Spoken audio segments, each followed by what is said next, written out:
Good evening, and thank you for joining us. Tonight, a tense exchange on Capitol Hill is reigniting national debate over federal law enforcement, use of force, and whether Americans can trust what they are being told versus what they can plainly see.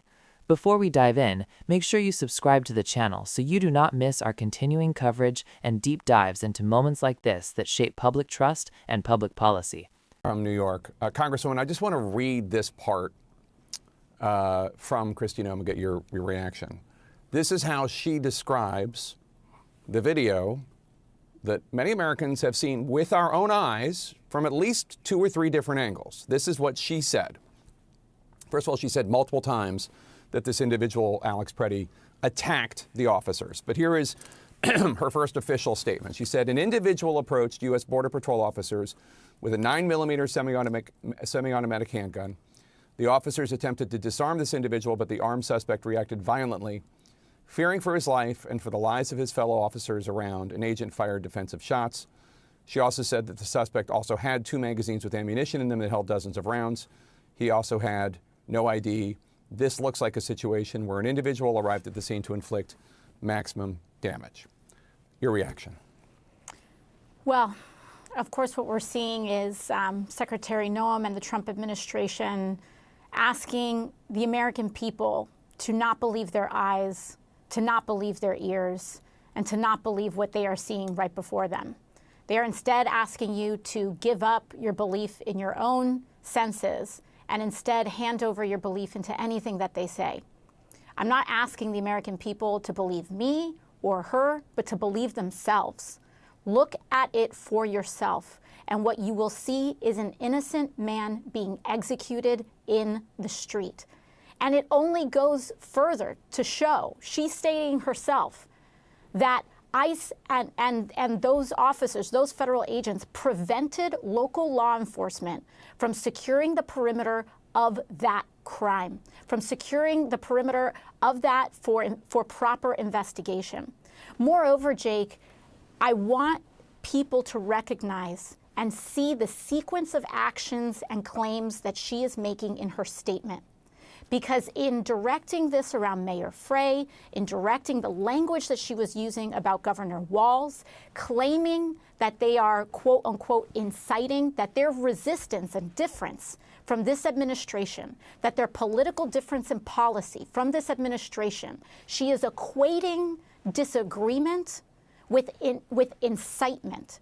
And in doing so, in using the specific language and rhetoric that she's using, she is laying the groundwork in alignment with what President Trump said and what White House Press Secretary Carolyn Leavitt said, because she is talking about and laying the rhetorical groundwork for the Insurrection Act in terms of their language earlier this week. In fact, her contrast with the other states and municipalities that she talked about. She talked about Memphis, she talked about Florida, and she talked about Texas. 3 states with Republican governors. And she contrasts that to try to lay the groundwork against action against Democratic states and governors. And this isn't just a matter of political difference. This is talking about what Carolyn Leavitt said earlier this week, that they want to use the Insurrection Act specifically on states based on their political affiliation. This is a dangerous moment, and we have to debunk what the very clear lies that are before us. And that is the importance of fact-checking them in real time, because we cannot allow them to blur the lines to then claim legal justification for illegal actions. It is very important that we call a spade right now, that we see with clarity. She is claiming that they are breaking the law. Minneapolis has a city ordinance of a sanctuary city. It is the municipal law that we respect people's individual rights in the city. They may not like it, they may not agree with it, but they are not taking issue with Governor Walz and Governor Frey. They are taking issue with the people of Minneapolis and the people of Minnesota, who have duly elected their own elected officials to enact their will. So they may not like it, But that is what the people of Minnesota and the people of Minneapolis want. They want people's civil liberties and civil rights protected. They have passed a sanctuary city ordinance. Mayor Frey is executing on the municipal laws passed by duly elected officials by the people of Minneapolis. That is what it means to live in a democracy. And that is precisely what they are trying to threaten and undermine in this moment. One of the other items here that is interesting and also provides some cognitive dissonance is the issue of concealed carry laws. I don't know your opinion on them. I have my assumptions, but as a general rule, concealed carry laws have been pushed in states and municipalities by conservatives, by Republicans, in the name of the Second Amendment. And what Secretary Noem is doing there by suggesting that Alex Preddy, who had a license, according to the chief of police and the governor, to carry a concealed weapon, what she is suggesting is, because again, I have seen no evidence, and my mind's open, but I've seen no evidence that he even touched his gun. And you heard a question about whether or not he was disarmed before he was shot, and that when she took questions, and that also appears to be the case, again, waiting for the investigation. But if the simple possession of a gun by somebody who has a concealed carry permit is grounds for lethal action to be taken against somebody, and if it is being cited by a government official as evidence that somebody was going to use that weapon to kill a lot of people, well, there are a lot of concealed weapon holders throughout the country that would probably be rather unwelcome news to. That's exactly right. And frankly, one's opinion, in my view, one's opinion on concealed carry is irrelevant to the laws of this land in terms of the facts of what exists right now.